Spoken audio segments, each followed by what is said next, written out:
the 80-20 rule, otherwise known as the Pareto principle, where you get 80% of the outcome from 20% of the input. What's up, guys? It is Mighty Q here, and this is Mighty Q's Locker. I felt very strongly inclined to make this podcast today based off of the 80-20 rule, also based off of a different principle of the first 20 hours of work. So it's going to be a pretty good show. It's going to be a pretty packed show. I also want to give you guys an insight. I have a conversation that is going to be a two-part conversation coming out with Spencer Mooberry here in the next week or so. He and I have got started on that, so I'm just going to try to put them together so that way they go back to back. I'm going to wait to release it until after we record the second one. So once we record the second one, I will release both parts so that way you guys can have some context into the second one, and both can kind of go at the same time. And so that way it's more one complete kind of conversation there. But let's get into the 80-20 rule. So the Pareto principle says that 80% of the outcome comes from 20% of the input. And this is very true if you think about like a group project where 20% of whoever's in that group project, and a lot of the times that 20%, like if you're in a group of 5, that normally ends up being like one person always ends up doing like most of the work because like they go out, like they're really super strong, steady. They're like, oh, we need to have this PowerPoint, and then we're going to have this many slides, and we're going to talk about these topics, and then I want you to do this, and I want you to do this, and I want you to do this, and like they take like full command, and they're 20% of the group, but in actuality, like they just take the bull by the horns, and they're making sure that it's getting done. This same concept applies out from one person. And so if you have, 100 people working on a team, and you think about, like a big corporate office or a bank or even a team, 20% of the outputs of that team, or 20% of the input from that team, that generates 80%. So if you think about this in a team aspect, if you have 20 guys on the team, well, about 4 of them are going to be pretty good. And those 4 are going to be a predominant of 80% of the wins that, the school ends up getting. It's the 80% of the points scored, of the matches won, and the duels and whatnot. So this is an interesting principle, and I think this is one that if you find a way to make yourself that person, that 20%, if you get included in that group, you start to see how much the results you can get. So if you're one of those 4 guys on a team of 20 that is putting in the extra time, that is following a dedicated training program, that is following a nutrition plan, that is mapping out their ideas for the next 3 weeks, 6 weeks, 9 weeks, 12, and then they're looking at a bigger picture of 3 months, 6 months, 9 months, and then they go even bigger picture where they go full year, 3-year, 5-year, 10-year. All of those little things that you can do to help plan yourself out, think about it like a group project. But you are all 5 members, and you know what? There's going to be days where you're wearing the leader hat and you're driving the boat and you're, cruising and you're making sure that things are getting done. And there's going to be other days that, you have to be one of those other 4 people on the team. You have to make sure that you do your role. You have to do your little part. You have to do your section. If you skipped and neglect to do your aspect of the project, well, then you don't get the full 100%. You leave out a couple slides, or you half-ass a couple slides. You don't do as much needed research as you were supposed to do. You kind of just skimp by, and that's the result. You get an 80 or you get a 70 because, the person who did the 80%, they did, and they got a 70%, and then you followed up with another 10. So maybe you do get an 80. But it's an aspect that still requires you have to do the work. The more you do the work, the more you can reap. The more you sow, the more you reap. It's age-old sayings that everyone forgets about, and they try to come up with this new stuff and this new flashy idea, and hey, maybe this is this and this is it. No, it's all the same stuff that works. It's old, it's tried, it's true. In the beginning, it sucks, like a bamboo tree. You plant it, you water it, you fertilize it. You water, you fertilize it. You water, you fertilize it. You water, you fertilize it. You do the things that you need to do. You pick the weeds. You make sure that the soil is good. You keep doing all the things that you have to do. For 5 years, you see no result. But then in 6 weeks, boom, it grows all the way up. It's all about how good of a foundation you can lay. If you lay an amazing foundation, then what can't you do? I'm pretty sure I've said it multiple times in other podcasts. Like, you think about skyscrapers and, these giant buildings. You think about how deep they have to go to have a support. When someone says, hey, they're building that new super tall building over there, and you see them, digging a hole in the ground, it's like, oh, man, all I've seen them dig down for the last 2 years. I thought they were supposed to go up. No. You have to go down first. You have to lay the foundation. For anything of substantial size, you have to lay a giant foundation. Because if that foundation isn't solid, and you start to build some giant skyscraper that's going to touch the heavens, and it's on some weak foundation, a little bit of wind, it topples. A little bit of shake, it topples. Something cracks and it crumbles on its own. Other things will go wrong. All because of the weak foundation. So you ask, how do you get this foundation? Well, that's where the other fun side of this 80-20 rule ends up happening. If you spend 20 dedicated hours to any particular skill, task, sport, in that first 20 hours, you will learn 80% of the things that you will need to know in the entirety. Example of this. When I first started MMA, I was going to an hour-long Muay Thai and an hour-long Jiu-Jitsu class. Now, I was going to 2 of those a day, and I was, each 2 a day, so for 4 hours. But for me, I don't count it as like, no, I count it for like each hour that I was there. Each class was its own individual, not like each day. It took me 20 classes of Muay Thai. It took me 20 classes of Jiu-Jitsu. And if I had to pair up the person I was after 20 classes of Jiu-Jitsu and 20 classes of Muay Thai, after the person who walked in the door for the first class, I would have kicked my ass in, I don't know, inside of 2 minutes. Don't get me wrong, when I walked through the door, I had general knowledge. I had semi-hit pads. I had semi-done some classes. I had semi-done some of these. So, I had a base semi-knowledge of understanding of having trained with a handful of them. But I never fully doing it as I'm learning Muay Thai. I'm learning Jiu-Jitsu. Yeah, I was a wrestler that helped guys who were fighters train for wrestling. All I did was wrestle. It wasn't like I was training. It wasn't like I was hitting pads. It wasn't like they were learning or teaching me jiu-jitsu.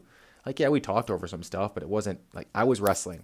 They were there to learn how to wrestle. So for me, yes, general knowledge, general understanding.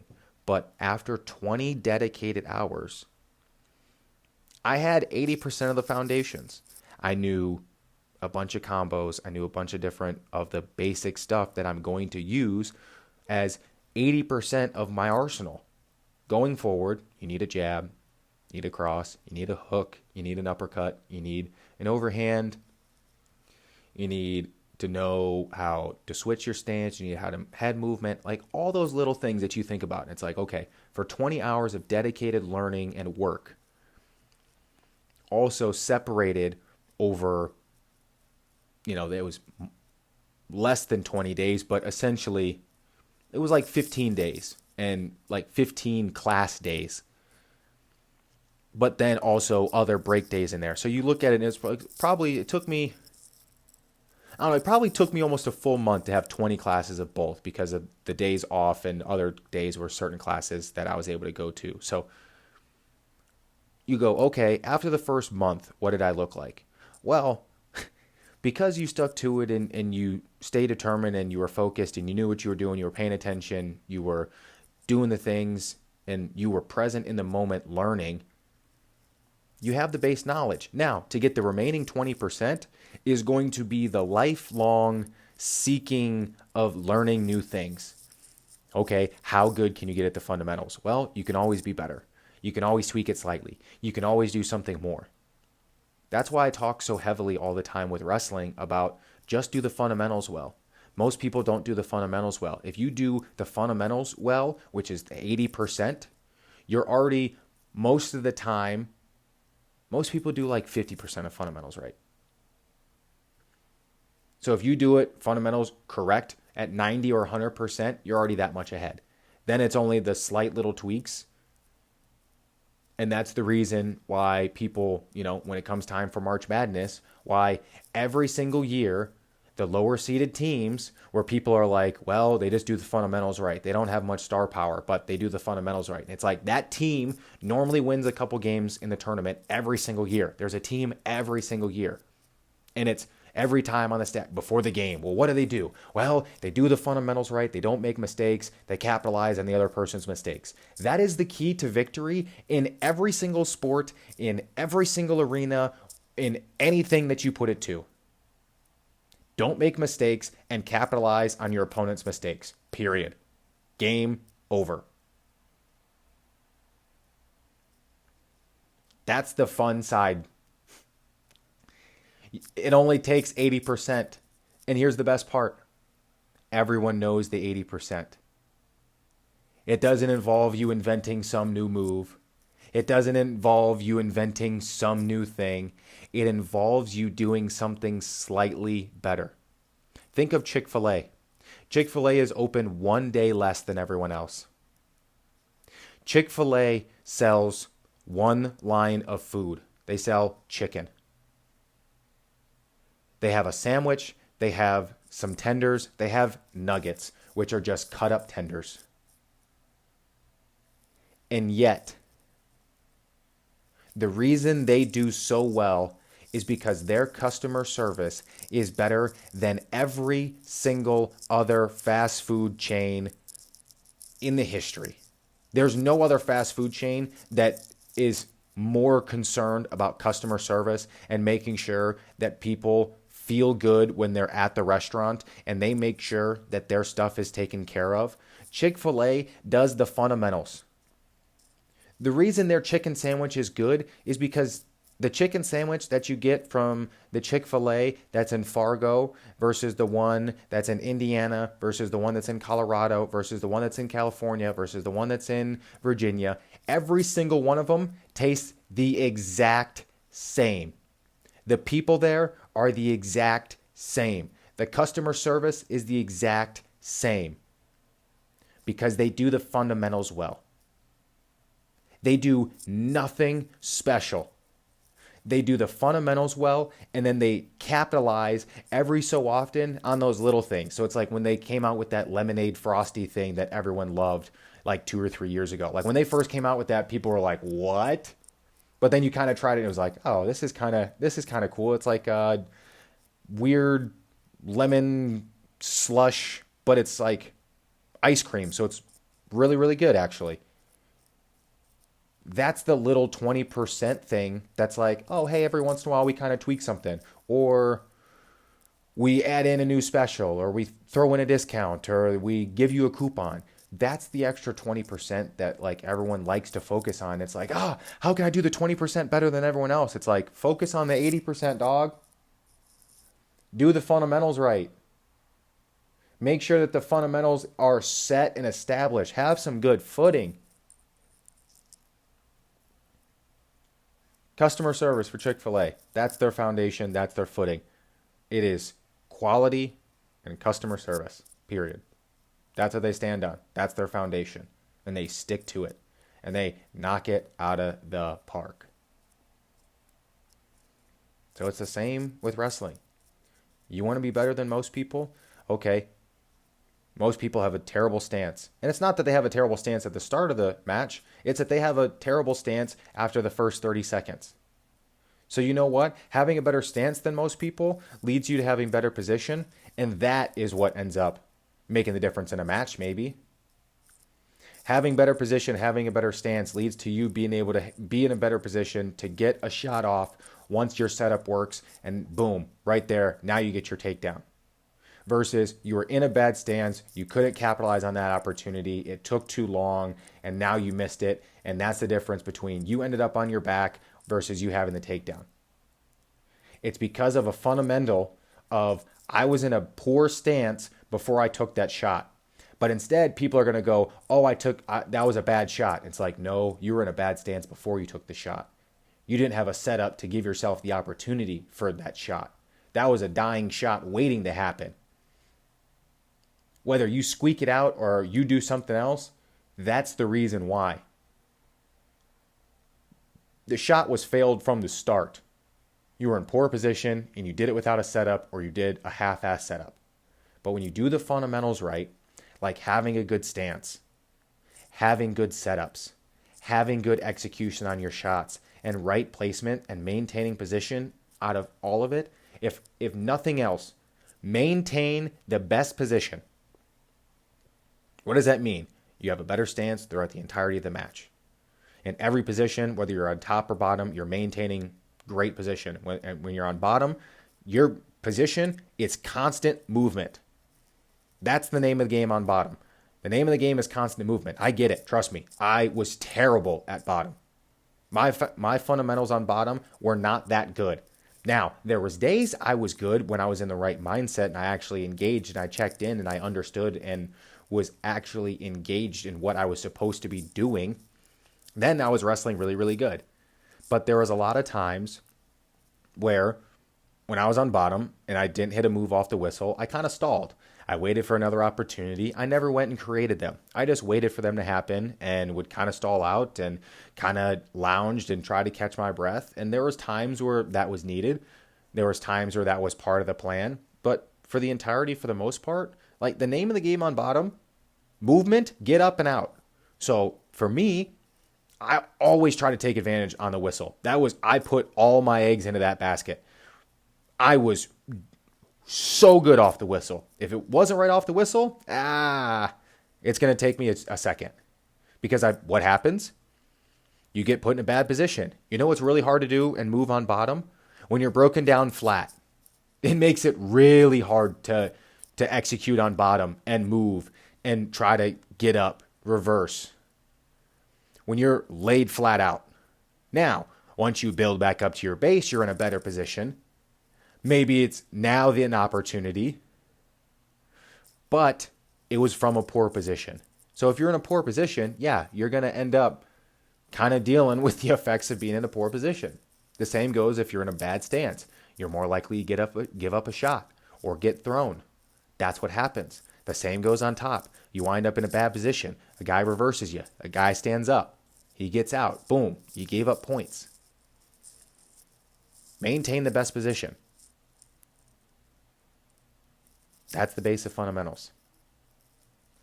It takes 20 hours of dedicated, focused practice to learn 80% of the fundamentals that you need in any new skill or new sport that you want to try. If you want to learn to run an 8-minute mile, if you want to learn to run or bike or not really speak a new language, that is a slight exception because of how vast languages are. You could do it, but there's more to that because of actual words and diction. Let's say you want to learn how to type faster. Let's say you want to learn how to build a website. Let's say you want to learn how to make videos. You want to learn how to play cricket. Do it for 20 dedicated hours.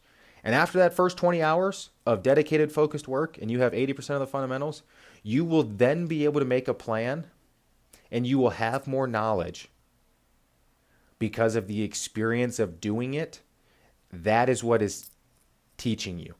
And those lessons, those experiences that you're going to learn from actually going and doing it in those 20 hours will only give you more questions and more things to go and find out.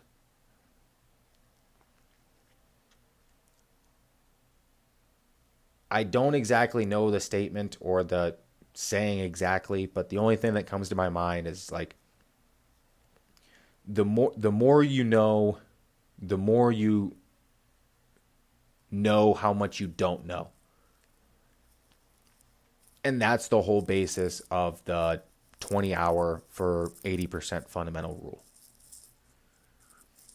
You're going to go and learn a whole bunch of stuff in that first 20 hours that are going to give you so many questions and are going to send you down so many other rabbit holes that there is so much other information that you have no clue on, that you realize you were like, I thought I kind of knew. I thought I kind of understood what was going on.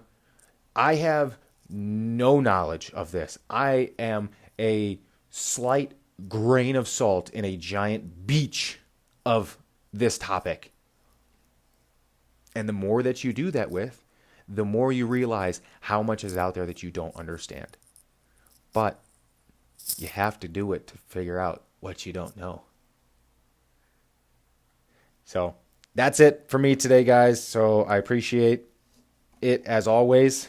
If you enjoyed today's show, I ask that you share the show with a friend. That is the only ask of the show. I am working on getting that second part of the conversation done with Spencer Newberry, the Big 12 wrestler at NDSU.